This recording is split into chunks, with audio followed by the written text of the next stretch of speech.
training needs to be tailored to you and your life. And a coach can be very, very valuable in enabling you to do that.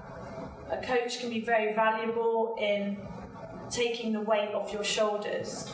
For me, a coach was very, very important because it meant I ceased worrying. It was a revelation to me when Brett said, "You haven't got to worry anymore, you just follow the order." And as a fiercely independent person, that was so scary, but it was also so liberating. I'm like, I don't have to think about whether or not I'm doing the right session. I just place my trust in that person, and I follow that order, and I trust in his judgment that he'll get me from A to B. And I think that's really important. Other people need a coach to motivate themselves. I never needed that. I was a highly motivated individual, so I could follow a training plan even if I set myself that training plan. But for some people, being accountable to a coach, is very, very important.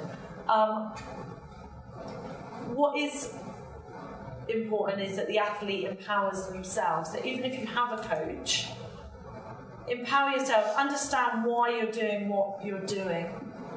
And that was very, very important, and I think that's why my relationship with Dave was so successful, because not only did I follow his order, but he explained to me why I was following whatever order I'd been given. And I think that's very, very important, that we all empower ourselves to understand what we're doing and why we're doing it. So that's not to say don't get a coach, but have a coach that can explain those things to you. And obviously not all coaches are made equal, so you're better off having no coach than having a shit coach. And there are a lot of the latter out there, unfortunately. It's all too easy to pay 300 quid and get your British triathlon licence. It's less easy to have the experience in being able to read and understand an athlete. And that's absolutely key. And that's why my coaches were so successful, is because they understood me. They could read me like a book. I used to walk on the pool deck, on the pool side, and Brett used to say, "You're hanging, you're not getting in the water." And I hadn't done a thing, I just walked on the pool deck. But he knew me, he could read me like an absolute book. And Dave was the same, and that's a talent, that they don't teach you at the British Triathlon Level 1 coaching course. That's not to say all coaches are bad, but I think, make sure you've got a good one if you have one at all. Have you got to get on with your coach? You've got to have a good relationship with your coach.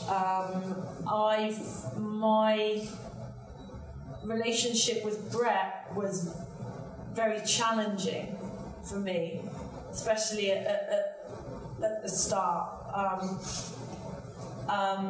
But I came to respect him, and we got on well as coach and athlete, but also as friends towards the end. And Dave and I likewise, where we were great professionally, but we also got on personally, and I think that's really important, that you have that connection, because your goal is ultimately in their hands, and I think it's important that you have a strong relationship, a strong open relationship, and an honest relationship with whoever you choose as your coach, and also not to be scared to change coaches as well. It's often nerve-wracking as an athlete, whether you're professional or amateur, to change a coach and to say that's not working for me. But like I said, it's it's a constant state of evolution, training and racing, and what you need for from a coach in the first few years might not be what you need in the latter stages. And the best coaches in the world would be the ones that said, "I've done all I can with you, and off you go."